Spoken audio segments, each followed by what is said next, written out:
बांधा मातृशक्ति की संवाहक या धरोहर परम आदरणीय हमारी अंजना दीदी की जोरदार तालियों के बीच श्रीमती अंजना त्रिपाठी जी का स्वागत।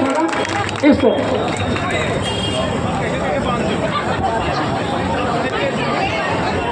जोरदार तालियां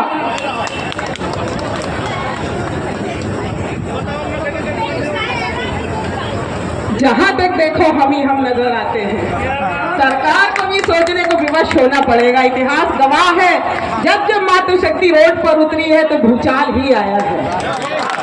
सालों पर जू तो रेंगेगी, भले ही कहें और चाहे ना कहें। सभी उपस्थित बहनों और भाइयों को हृदय से आभार, अभिनंदन और वंदन है।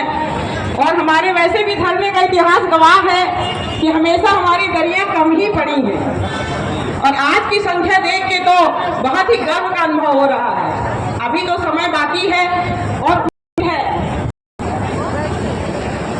कि अभी संख्या और बढ़ेगी। मैं केवल इतना चाहती हूँ कि हम सबको ये हमेशा याद रहे, सरकार हमेशा ये भूलने दे रही है कि हम एक शिक्षक हैं और वो भी ये भूल रहे हैं कि वो जहाँ भी बैठे हैं उन्हें भी हम ही जैसे किसी शिक्षक ने बनाया है।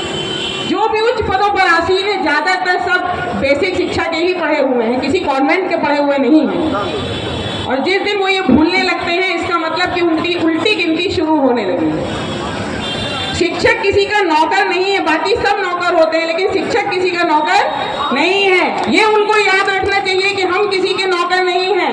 हमारी बनाई हुई उनकी तकदीरें हमारी लिखी हुई हैं। ये हमेशा उनको याद रखना चाहिए। जो भी वो छीन रहे हैं, जैसे भी कर रहे हैं, उनको ये सब नहीं करना चाहिए और ये उनको सोचने के लिए हम विवश करेंगे। आज नहीं तो कल हम अपने भाइयों के साथ कंधे से कंधा मिलाकर खड़े रहेंगे। और आज हमें लग रहा है कि शायद अगर गिनती करी जाए तो हम कहीं भी एक भी कम नहीं होंगे।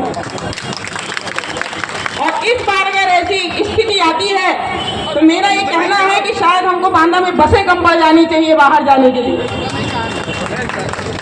अगर हमको कहीं जाना है तो जैसे आज हम कंधे से कंधा मिलाकर खड़े हो रहे हैं, ऐसे हम उस समय भी कंधे से कंधा मिलाकर खड़े होंगे। अगर हमको अपने जनपद से बाहर भी जाना पड़ता है तो भी हम पीछे नहीं हटेंगे। और अब अगर ये लड़ाई शुरू करी है तो मेरा सभी से यही निवेदन है कि ये लड़ाई अब खत्म नहीं होनी चाहिए। या तो आर या तो पार। जब बच्चा भूखा होता है तभी उसको दूध के लिए रुलाना चाहिए। जब सरकार वोट चाहिए है और जब हम उनको वोट नहीं देंगे तो वो भी उनके लिए खाने के समान है। हम भी उनके मुंह से निवाला छीनने जानते हैं, शायद ये वो भूल गए हैं। जिस समय हम अपने पार आ जाएंगे वो ये सोचने को विवश हो जाएंगे कि हमने शायद बलैया के छत्ते में हाथ डाल दिया। एक नहीं, दो नहीं, कितनी भगाओगे आप, 4-5 तो चिपक ही जाएंगी और वो आपका अहित कर ही देंगी। बाद में आप इन सब चीजों को सोचने को विवश हो जाएंगे। भाई हम लोग बेसिक के अध्यापक हैं तो ना शब्दों की तो हम लोग के पास वोकैबुलरी बहुत ही अलग हो जाती है और हम लोग को ना चाहते हुए भी उसको बढ़ा के रखना पड़ता है, अन्यथा हम अपने बच्चे से अलग हो जाते हैं।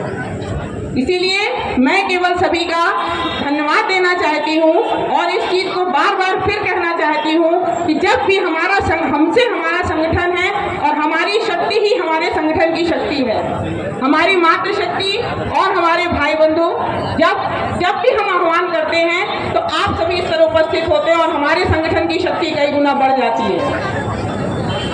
इसीलिए हमें अपने जो 18 सूत्री मांगे हैं उनके लिए हमें बराबर लड़ाई लड़ते रहना है। आज नहीं तो कल हमें आज के माहौल में अपनी नौकरी बचाना मुश्किल पड़ रही है। हम ये भूल जाते हैं कि हम शिक्षक हैं या हम कंप्यूटर हैं। सुबह से शाम तक केवल शिक्षण के अलावा हम सारे काम करते हैं। उसके बाद भी हमको निपुण बनाना है, कैसे बनाना है ये हमारे लिए सोचने की बात है। और जब तक हमें एकजुटता नहीं होगी हम इस अपने उसमें सफल नहीं हो सकते हैं। पुनः उत्तर प्रदेश प्राथमिक शिक्षक संघ जिंदाबाद जिंदाबाद, शिक्षक एकता जिंदाबाद जिंदाबाद। धन्यवाद।